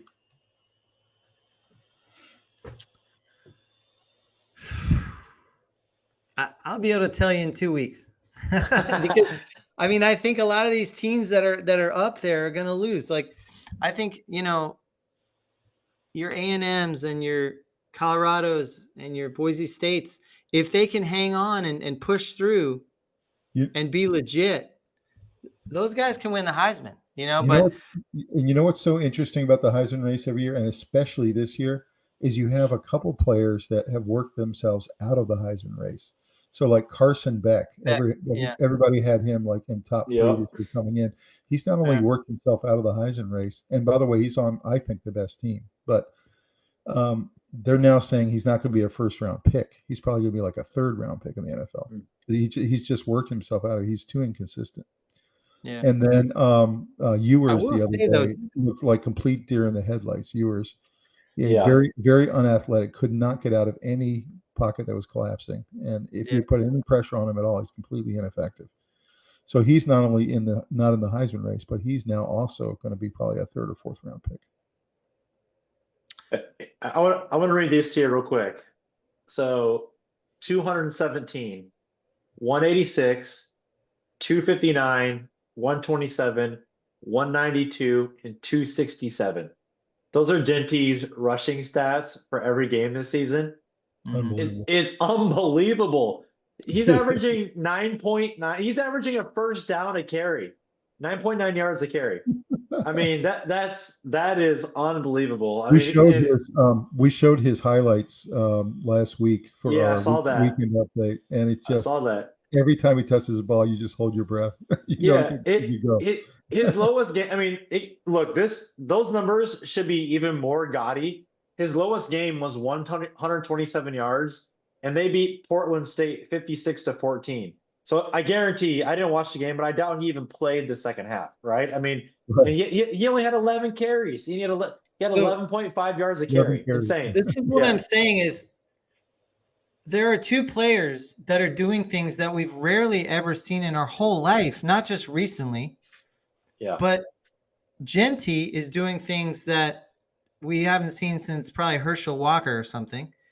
And then Travis Hunter is the 4th ranked receiver in the Big 12. And he's a lockdown corner, and he's winning games on defense. And by the way, they're saying that he's going to be he's Shohei Ohtani. You know, he's just something you haven't seen like in your lifetime. So these two guys are coming out at the same time as, you know, Gabriel and good quarterbacks or good players. But this is something else. This is different. This is bigger. Well, they're both at the same time. He's the next Deion is what he is. He's going to end up going to the NFL as a cornerback, which is pretty amazing if you think about it. Yeah, he's locked down. He's locked down for sure. What I'm saying is not that one of them is going to win the Heisman, because they're probably going to get knocked out, and they're not going to do a Heisman on a team that has 4 losses. Although if anybody could do it, if anybody could go win the Heisman on 3 or 4 losses, it would be Travis Hunter, because he is so unique, like you said. Or Genty. What if Genty obliterates the all-time record, but they have 4 losses or something? Right. You might have to give it to him. I mean, I think these two guys are so special that the others are not in the same league with them. Yeah, I kind of agree with what they're doing at the college level is almost unprecedented. Let's take a look at the preseason projections. This is what it looked like right before the season started that they thought it was going to be in terms of the college football playoff. You had Georgia 1, Ohio State 2, Florida State 3. It's pretty funny. Utah 4, Texas 5, Oregon 6, Notre Dame 7, etc. You had Boise State slipping in as the number 12. And so you can see Michigan gone. You got Florida State gone. Who else? Utah's gone. Utah's gone. So that's 3 that are gone. You've got Alabama potentially gone. They've got a really hard track in. Notre Dame is down. They're down, but I think they're still potentially going to make it, right? So what are you guys' thoughts about this preseason? In some ways, it wasn't that far off, but it's not far off. Yeah. It's not far off, but it's also expected, right? I mean, those are the teams that have, like Rob said the last few years, okay, take your pick against, it's either Georgia, Alabama, Ohio State are always the top 3 teams. So, I mean, you know, obviously Michigan's been really good the last few years too, but it's not far off. And again, I think all 3 of us had one of our top headlines this year is Florida State, and they continue to be the biggest surprise in the country, being how bad they are. So, and actually it's pretty great. They got Boise State, right? That's a good pick by them. That is a good pick. That's really good. You know who nobody's talking about? Who? Penn State. Yeah, that's right. That's right. 6-0, 3-0 in conference. Yeah, they're kind of sneaky like SMU, Penn State, kind of sitting there at 2 or 3 in their conference. Nobody really talks about them. They beat Illinois and USC. They still have Wisconsin, Ohio State, Washington. They're up to number 3. Minnesota, Maryland. Yeah, that's right. I'm Yeah, good pull curious there. when we get to the breakdowns, Luke. I want to hear about your explanation about Utah, like what the heck happened there, because Yeah, for everybody sure. was so high on Utah in that division. Yeah, yeah. So this is what the projections look like after week 8. You have Oregon sitting at 1, Georgia 2, Miami 3, and Iowa State coming out of the Big 12. Go Lucas. Yeah. You've got Texas dropping down to 5. You've got Penn State at 6, Ohio State 7, Tennessee 8, Clemson 9, Notre Dame 10, LSU 11, and then you've got Boise State slipping into that 12 spot. Any problems with any of these right now as we stand? I don't. I mean, I'm obviously very. I mean, look, if there's one team that looks like they don't belong, it's probably Iowa State. If we're going to be real, but look, they're the top of the conference, and they're undefeated and look pretty dang good. So, I do think one team. Again, I hit on them earlier, and maybe it's because I spent a few years of my life in Rock Hill, South Carolina. But Yeah, the old Clemson Tigers, I'd say they don't be sleeping on them. The Klubnik's got it rolling. So the one team that I think yeah. would switch in this, that I think is going to switch, is I think Clemson's going to be in that number 3 spot. I really do. Yeah, I think that's right. That's I right. think Miami will drop down because Miami's going to get a loss on their schedule the way they play defense. Yeah, I Right. think the way they play defense is going to bring them down some. I think I think Clemson's the best ACC. Rest of these I'm okay with. I think Iowa State's going to get it done. I think Boise is going to get to 12. The rest So of these, does a 2-loss Notre Dame team get in? that I don't know. Notre Dame I say is suspect, and I say LSU is suspect. I think those two teams are okay right now, but I think those two teams could fall out based on losses. I think LSU is going to fall out. Yeah, they might. They might. I wouldn't. Rob, what do you think? If Notre Dame loses one more game, they probably have the biggest upset of the year, getting beat at home to a MAC school by a MAC school. Excuse me. Does Notre Dame, with all the cachet and do they get in with 2 losses? I think they get the benefit of the doubt, but yeah, I will say that it depends on who they lose to. right, Mhm. right. You know what I mean? Like, Yeah. I'll be honest with you guys. When I was doing this prep, I was going through the conferences. I felt queasy looking at my favorite conference. Yeah, The ACC is just so weak. Yeah. I Yeah. wanted to go into it and come away with optimism. It's true. Yeah. And Well, that's as I why looked I at go. who was playing who and who's beating who, and Yeah. Well, we're I going to just get started into that. feeling queasy. Like the ACC it probably doesn't deserve more than Clemson in there. Well, let's get into that right now because you can see the standings. Clemson sitting at 5-0 in conference. Miami at 3-0 in conference. Miami's the only unbeaten team overall. SMU at a sneaky 6-1, but sitting 3-0. Pittsburgh at 2-0 and 6-0. And then Duke also sneaking in there at number 5 with a 2-1 record. So technically, the 5 teams have got a shot at the playoff are the ones on the right there. Realistically, Miami and Clemson, I think, are going to get in, both of them. They don't play each other in the regular season either. That's right. They're going to Yeah. play in the ACC championship game. And I Yep, think it yep. doesn't matter who wins that game. I think they'll both go. So what do you guys think? Any Pittsburgh of these hasn't beaten anybody. Okay. SMU beat Louisville, lost to BYU. Miami beat Louisville. Those are good wins, but it's not pretty. And I guess I'm discounting Syracuse and Kyle McCord, but I guess, if they went on some kind of unbelievable magical run here, maybe. Syracuse hasn't really beaten anybody. So let's say this. Clemson runs the table. They get into the ACC championship game. Miami runs the table. They get into the ACC championship game. And let's say Clemson wins. Tom, you think Miami's out? No, I think they'll get in. Okay, well, Rob. They'll get in, but I think they'll get blown out in the championship. Okay, so does it two in the playoffs? And that's why I put the little quotation there. I saw a really good article by Joel Klatt who said that the ACC is going to get 2 and not more than 2. That's what he thinks, and I agree with that.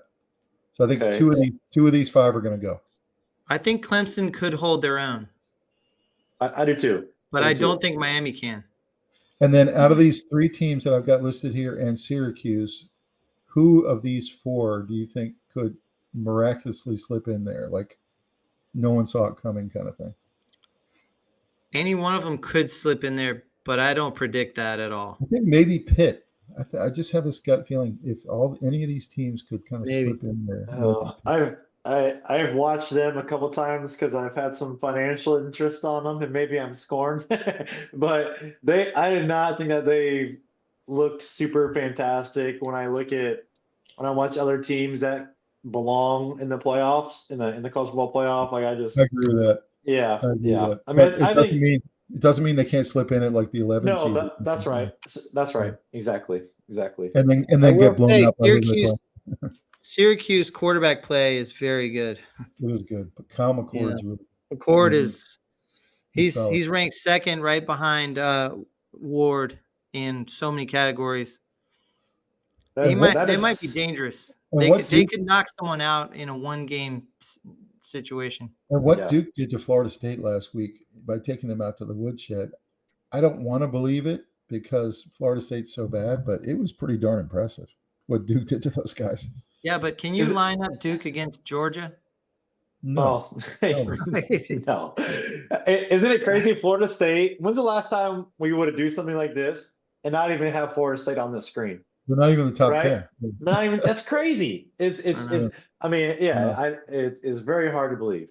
It's kind of funny. SMU just got to the ACC and they're third place. Right. They're kind of establishing themselves. So we're all agreeing we think Miami and Clemson are both going to go, right? Yeah, and I think Clemson is head and shoulders above everybody else in that conference. I do too. Yeah, me too. I would have said Miami 5 weeks ago, and Clemson has clearly surpassed them. Yep. No question about it. All right, we're going to talk about your conference now. I'm going to let you lead this conversation. Luke, tell me of the 3 players or 3 teams that are in playoff contention. Joel Klatt says only 1 are going to go. And so who's got the best shot and who you're worried about in terms of Cyclone fans? Right. So I'm obviously going to be a homer here, and I truly do think Iowa State has the best shot to make the playoffs. And I'm gonna tell you why. So they really only have 1 true road game remaining, and that is at Utah later in the season, because they are supposed to play at Kansas, who is getting this big stadium remodel. And so that game is actually at Arrowhead in Kansas City. Wow. And I can tell you this right now. I know there will be, without a doubt, more Iowa State fans at that game than there will be KU fans. Did you say a lot of the Iowa State fans were already naturally Kansas City Chiefs fans anyway? Oh, yeah. And so here's the deal. The Chiefs play the next day, Sunday. So I know a lot of folks that are coming down for the Iowa State game, staying, and then they're staying for the Chiefs game on Sunday. So cool. That Utah game going to be dangerous, though. It is. Trust me. That's one that we've had circled and we're scared about for sure, because like going into Utah, especially late in the year, it's going to be really tough. And they're having a disappointing season, so they're going to be chippy. They're not even on this chart. Just like we talked about Florida State, Utah isn't even here, and they were picked to win this thing. So right. So they're going to be a little ornery. Yeah, they're gonna be ornery. And let's talk a little bit. I want to talk about Iowa State just for a few minutes. So just for those that don't know, they're led by Rocco Becht. He's the son of Anthony Becht. You guys might remember him, the old tight end. Yeah. So he's our gamer. Last week he literally willed the team to victory. He had 274 yards passing and 97 yards rushing in a win against UCF. So and on the defensive side of the ball, we're led by Jontez Williams, sophomore corner, who he's had 4 picks in 4 consecutive games now, or so a pick in every game, the last 4 games. So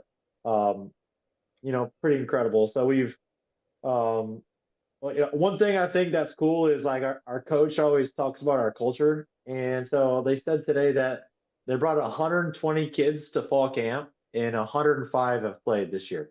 So Also goes to tell how we're pretty banged up, specifically on the defensive side of the ball. So, got a bye week this week, so it's a good time coming. So, let's talk a bit about some other teams in the Big 12. Obviously, look, BYU is sitting at the top right there, so we can't not talk about them. But the thing that's really intriguing, a game to watch this week, is they go to UCF, right?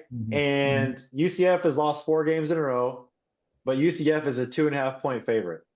So to me, very, very scary spot there for BYU, going across the country to UCF, where the bounce house is a weird place to play. So I think that they might be on upset alert. Look, BYU's good.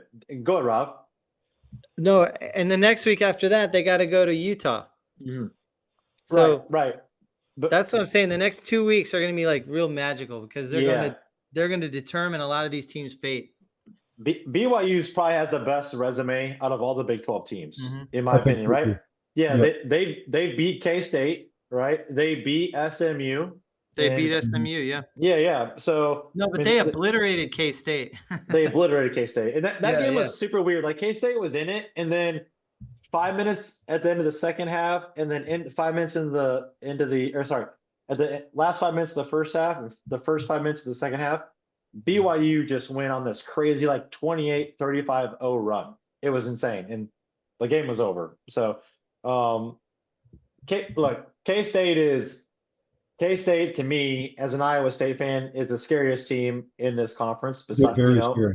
They're very scary. And so, they're led by their quarterback, Avery Johnson, and he's finally starting to get it figured out. Like, he threw for 300 yards, had 3 touchdowns against West Virginia last year. So, last week. But here's how this is set up, you guys.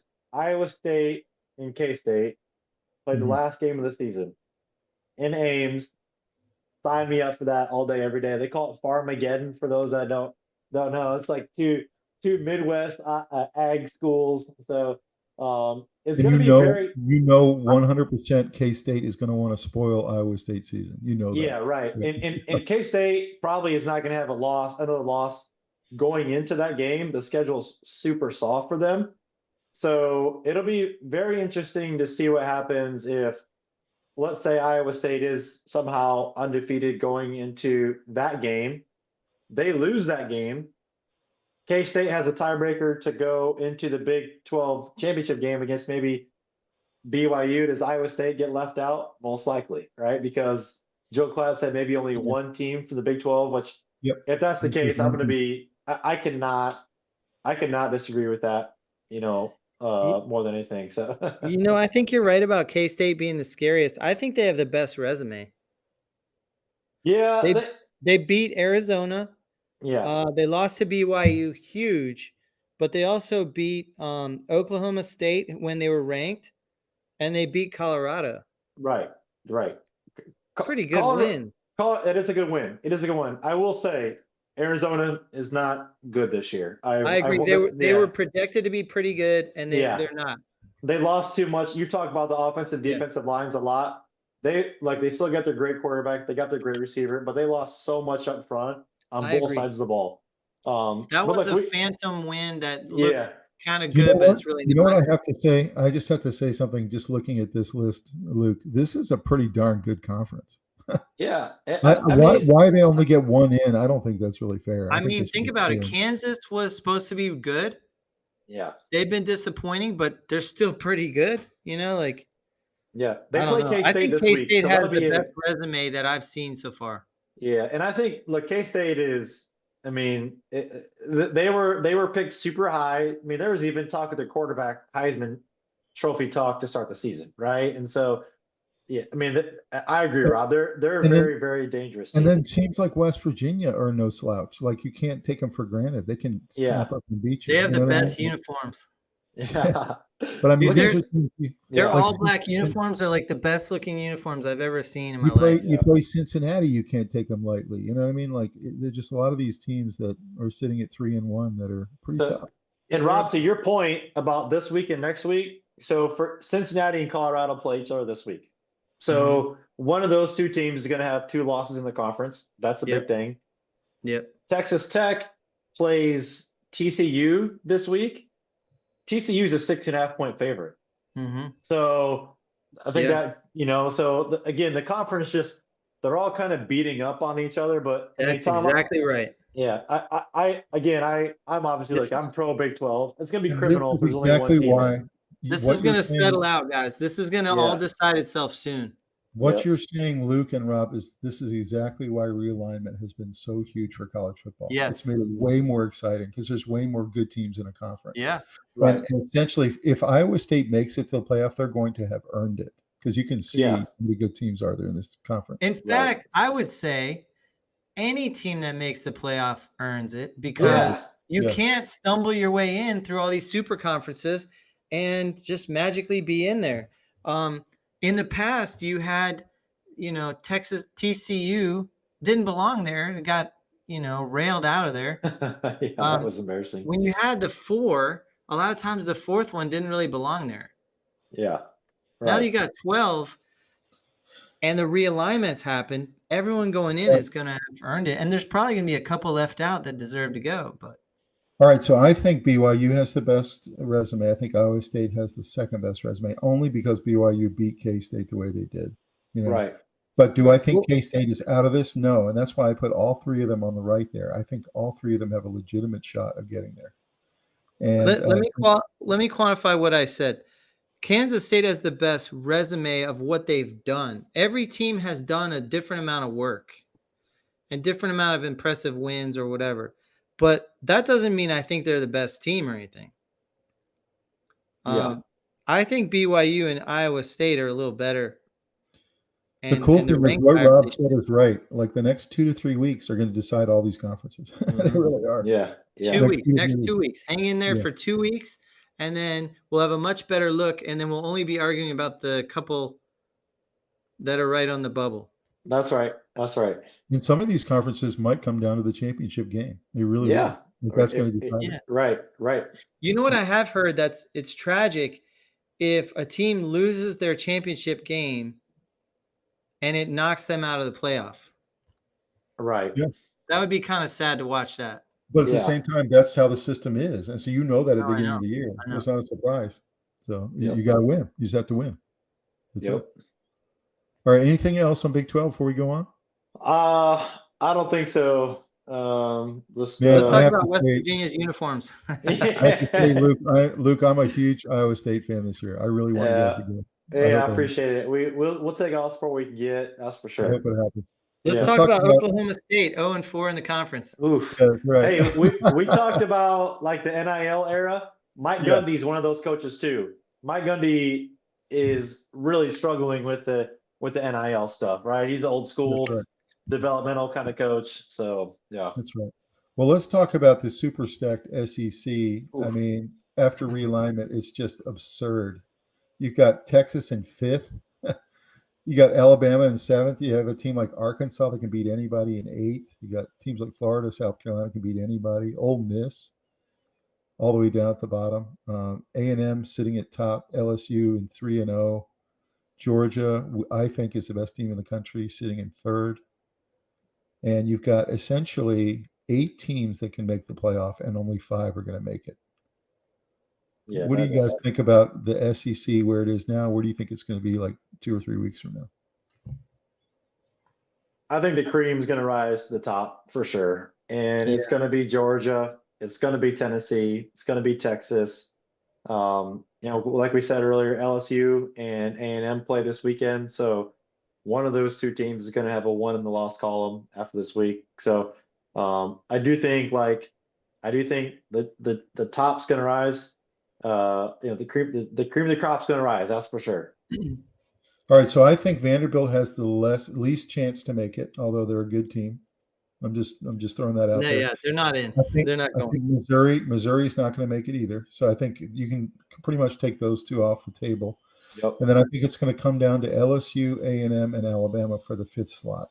Because I agree with Luke. I think it's going to be Georgia, Tennessee, Texas for sure are going to go.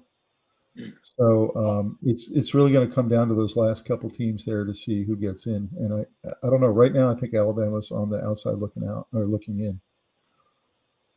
Look, I'm going to say this too. It's obviously very local to me, but there's not one more.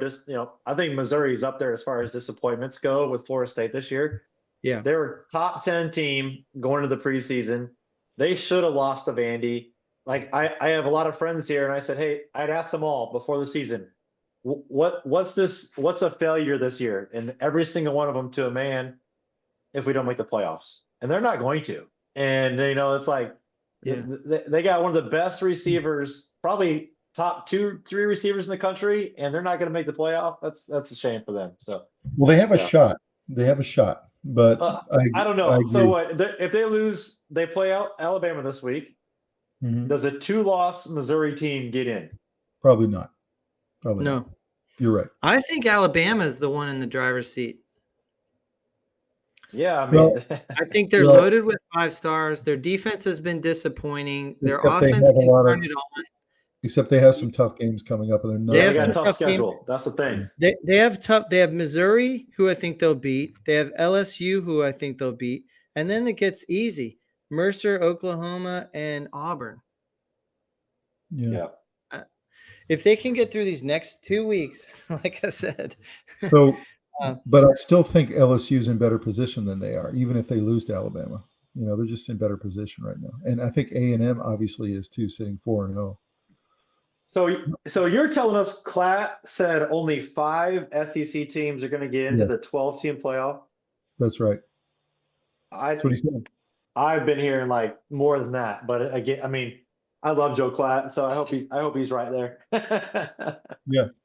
I think it's gonna be more like 6. Yeah, I think it's like 6, 7-ish. I mean, and again, there's so much about name recognition and brand recognition that's going to go into this thing. I mean, and so if it's a Alabama, a 2-loss Alabama versus or whatever, like SMU, for example, right? I mean, it's probably a bad comparison, but like there's just so much name and brand recognition that go into this that it's going to be very interesting to see what happens. So I think if 5 get in, I think Georgia, Tennessee, LSU, and Texas, I think those 4 are going to get in. I know you guys might not agree about LSU, but I think they're going to get in. So then you've got 1 slot left for A&M, Missouri, and Alabama. Yeah. And the question is going to be who's going to get that. And I think A&M is in the best position out of those 3 teams. Mm-hmm. But again, they could stack up a couple of losses at the end. So we'll see. Right.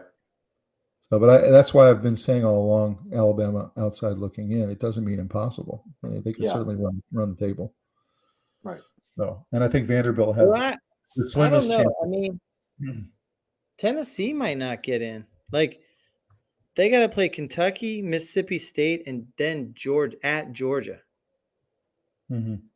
And then UTEP, that's whatever. And then Vandy might beat them. A 2-loss Tennessee team will get in, though, I think. 100%. Yes. Yeah, I agree. But they will lose to Georgia, and they might lose one of those other ones. Yeah. They might lose to Vandy. Yeah. This is a fun race to watch with the combined. Yeah, this is going to be really fun to watch. I agree. Yeah. This is a fun race to watch. We'll see what happens. Tennessee team, with their offensive struggles, might have a real flat game where they just possible. Certainly possible. So looking at the Big Ten this year, a lot of people are saying the Big Ten is a little bit down. I agree with that. I think it is a little bit down. You've got Indiana and Oregon sitting at the top, both 4-0 and 7-0. Penn State, like Rob said, is just kind of sneaky under the radar. They just win every week. And then you've got Illinois, Wisconsin, Ohio State pulling up the rear. And Joel Klatt says only 3 are going to get in from the Big Ten. So this is really getting kind of stacked up at the top. And, Ohio State we know is going to go on a run here. And so the question is going to be, who's going to be the odd man out? Is it going to be Penn State? Is it going to be Illinois? Who's going to be that team that gets pushed out because of Ohio State? I first of all have to disagree with Joel Klatt. I think the Big Ten gets probably 4 to 5 teams in, just because, like there's no way you're telling me, like, just by resume alone, Ohio State's in, Indiana's, and 1 loss Indiana team gets in. Oregon gets in, Penn State gets in. That's 4 right there. So, and then maybe a 1-loss Illinois potentially. I don't know, but But I see, the guess reason that I understand what you're saying, but the reason that he's saying that is it's just all numbers. There's only 12 spots, right? So you've got right. you have the ACC takes 2, the Big 12 takes 1, and the Group of 5 takes 1. That's 4 already. So now you're down to Yeah. 8. Okay. Right. So the reason that he's saying 3 Big 10, 5 SEC is there's only 8 spots left. So Right. So I know you don't like it, Yeah, but that's it is. just It is math. I mean, at that point, And I am an That's what accountant. It's tough. no, but you know what I mean. So- Like every conference is Yeah. making a case for 4 or 5 teams, and it's not Right. going to happen. So Yeah. either Indiana's going to get screwed, or Penn State's going to get screwed, or Yeah. Illinois is going to get screwed. One of those teams is going to get screwed. That's just how It it is. depends on if Indiana can hold serve. I think Illinois might be the most dangerous team that no one's talking about. Penn State's kind of in that same boat too. I think Penn State and Ohio State are going to get in, and I think Oregon will get in. So I think what's Yeah. going to end up happening is Indiana and Illinois are somehow going to get screwed. That's what I think. So let's look at Illinois' schedule. They play at Oregon this week. So Yep. if they lose that game, which most likely they will, okay, there they go. Right? Yep. So Yeah, they're done. yeah. What No, about but then they're going to win their next 4, probably big, and make a case right at the end. So they'll be 10-2, but they'll be 10-2. So but Oregon and Penn State are going to go, and we know Ohio State's going to go on a run here. Ohio State's not going to lose again. right. Tell me. Right. Exactly. So So let's look at Indiana's schedule, which we kind of already did that, but so they haven't lost a game yet. Versus Washington, at Michigan State, versus Michigan, at Ohio State, versus Purdue. So there's for sure 1 L there at Ohio State, right? So Mhm. I don't know if could- I'd say for sure. yeah, Ohio that's State true. lost their left tackle. But I think to Tom, your point, a 1-loss Indiana team most likely is not going to get in. A 1-loss Indiana team over a 1-loss Penn State team, Penn State's getting it, right? or a 1-loss Indiana team over a 1-loss Ohio State team. Ohio State's going to get every time. Yeah, exactly. So, but if they somehow pull off the win against Ohio State, I think Ohio State's going to get knocked out of the playoff. that would be I crazy. agree. That would be No, so I agree. cool. If Indiana beats Ohio State, they're gone. Yeah, I agree with that. that'd be awesome. That'd be awesome. Yeah. So you can see that this is tough because the Big Ten, they should, in their minds, they should be getting 4 or 5 teams in, but they're not. They're going to get 3 in. And I think that in 2 weeks, Ohio State plays at Penn State. yeah. Wow. So that's a wow, Rob. We haven't even talked about that. And again, we haven't even talked about Penn State at all. We haven't not at all. So Yeah, they're good. That's a great pull, Rob. I mean, Yeah. Look, I think it comes down to like your guys' conference is to me the biggest mystery, right? Like, does the ACC really get 2 teams in? Like, I don't know. It's going to be if Miami can somehow keep winning until that ACC championship game, I think it's going to be very tough for the committee to say, "Oh, look, we're leaving a 1-team Miami out." Yeah, no, Miami's going to get in if they win out, except for the championship. And you can't tell me that committee. You can't tell me that committee doesn't want Cam Ward to be in the playoffs. Oh my gosh! So right, and the U, the brand, the U, right? It's huge. Yeah. So for sure. It'll bring in all the viewers from the East Coast, and those 2 teams they want 2 ACC teams in. Yeah, those 2 teams are going to get in. So it may come down to Indiana, Ohio State, or Penn State, Ohio State to determine who's going to go. It really that's awesome. I haven't really thought of it like that before, but that's a great analysis, guys. And guys, somebody is going to poop the bed unpredictably. So there's going to be some losses that we're not even mentioning right now because we couldn't foresee them. I think in the end, Illinois is going to end up losing another one. They'll fall out. And then now it's going to come down to 4 teams for 3 spots. It'll be Ohio State, Penn State, Oregon, and Indiana for 3 spots. Yep. And the question is who's going to fall out. And it may be Ohio State. It just may be. Guys, I'm sorry, but I'm looking at Ohio State's remaining games. Nebraska at Penn State, Purdue, at Northwestern, versus Indiana and versus Michigan. Damn. That's a tough Yeah, schedule. that's tough. Yeah. And they can't And, lose and more. by the way, they can have to win all 6 of them. Yeah. They cannot Yeah. lose to both Indiana and Ohio State. And they really I kind mean, of can't lose at all. Oregon. State. Yeah. Oh, yeah, right. But yeah. They kind of need to win all 6 of them, to be honest, to make sure Right. they get in. Right. So I would that's just tough. like to point out Iowa way down there in the bottom, by the way, too. So Are you yeah. happy about that, Luke? Heck yeah. Heck yeah. And sinking. Well, let's take a look at the Yeah. independents and the group of 5 guys. We've only got 3 teams under consideration out of this group of 5. You've got Notre Dame, of course, is in pretty good position right now. You have UNLV that has a long shot. UNLV was lined up to be the team that everyone thought was going to go until a couple weeks ago when they dropped their first game. Yep. And then you have Boise State, which is the sexy number 12 pick that everyone thinks is going to make it. So what do you guys think about these teams? And we're thinking 2 of the 3 are going to go. I think Notre Dame gets in, and that's it. I think that's it. I think there's like one of these teams get in. But but Luke, one of the number 12 spot is reserved number for 12 spot. Oh, that's right. I'm sorry. That's right. It's going to be one of these 2 teams likely. Yeah, that's right. I'm sorry. I forgot about that. Boise. Yep. It's going to be Boise. Yeah, I think it's going to be Boise too. I think it's Boise. Yeah, I'd love to see Boise because I want Genty's Heisman hopes to remain up there. And I really want to see a 2-man race. I want to see it be what's that? Now, if Notre Dame loses another game, do they end up dropping out? Because they don't have to go. They're not one of those compulsory teams that has to go. If they go 10-2, are they going to make it? I think they're out. I think they're out. They're in. I think they're out if they lose a bad game. Like if they have a bad loss. If you look at their schedule, I think the only game left is USC probably. Is Navy a bad loss, Rob? Navy. Yeah. They're 14-point favorites. Yeah. So I'm pulling for Navy, and I have nothing against Notre Dame. Right.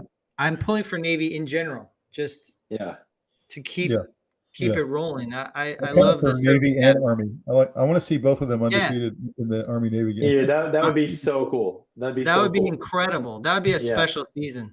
Yeah. It would be. And they have requirements or maximums on weight and everything. Like they play with an arm tied behind their back, Yeah. True. I'm calling an upset right here. November 16th, Notre Dame versus the Wahoos. Upset special for you guys in Virginia. Yeah. You know what? Virginia always gets one every year that we don't expect. They do. There we go. I don't know if you Notre Dame, but no, I think Notre Dame's going to push us all over the field. Yeah, I think so too. To me, they're the biggest. Notre Dame is the biggest question mark in this whole thing. If they have 2 losses, do they really get left out? I don't know. Maybe the skeptic in me says they do not, but it may depend on who it's to and how big the loss. Again, they lost to a MAC school at home. That's a terrible. If they lose to Navy, they probably won't get in. Yeah, right. Exactly. Yeah, that's true. Yeah. All right, so here's the surprise slide I put in. I want to get you guys' take on this. This is what they call the Power 12 Conference Realignment Proposal that's coming to vote in the NCAA Board of Governors in March of 2025. And the proposal is to merge all the power conferences together into one big glob and make it like the NFL. And the idea here is that you're going to have the 12-team playoff, and you'll have one winner from each division.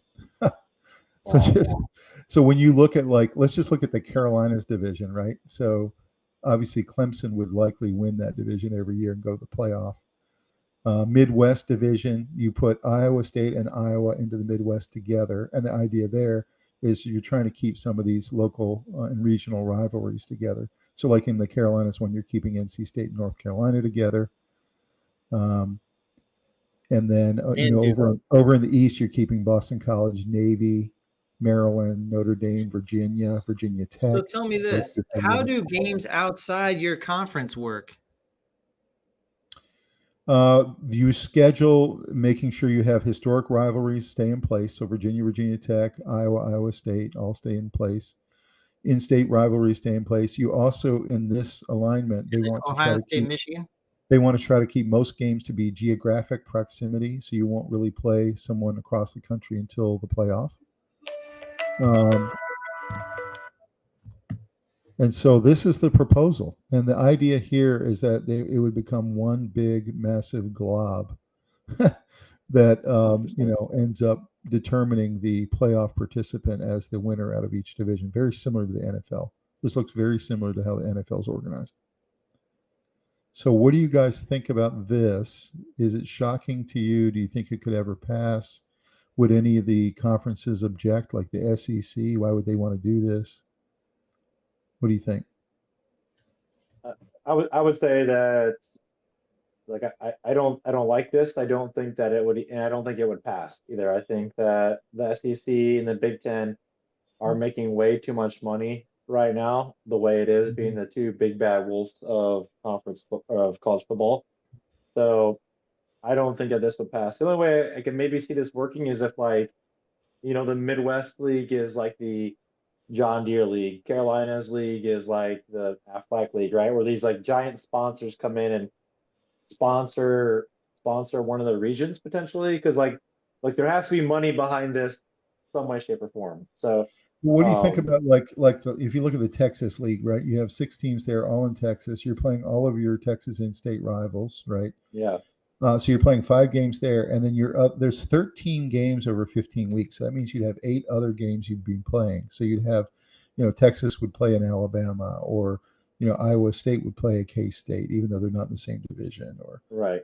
What do you? And like you look at the Southeast, you got Florida, Florida State, Georgia Tech, Miami, UCF. So they're trying to group teams together that have a natural geography together. What do you guys think of that?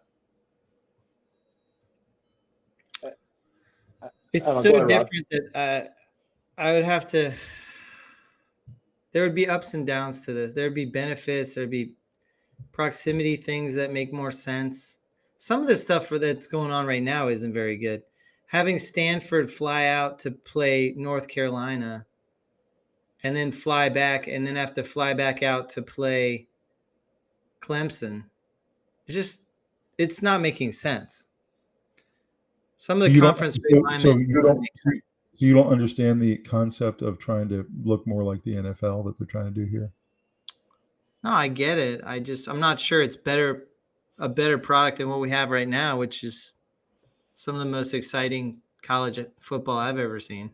Yeah, I don't think they should do this either. I understand why they're voting on it.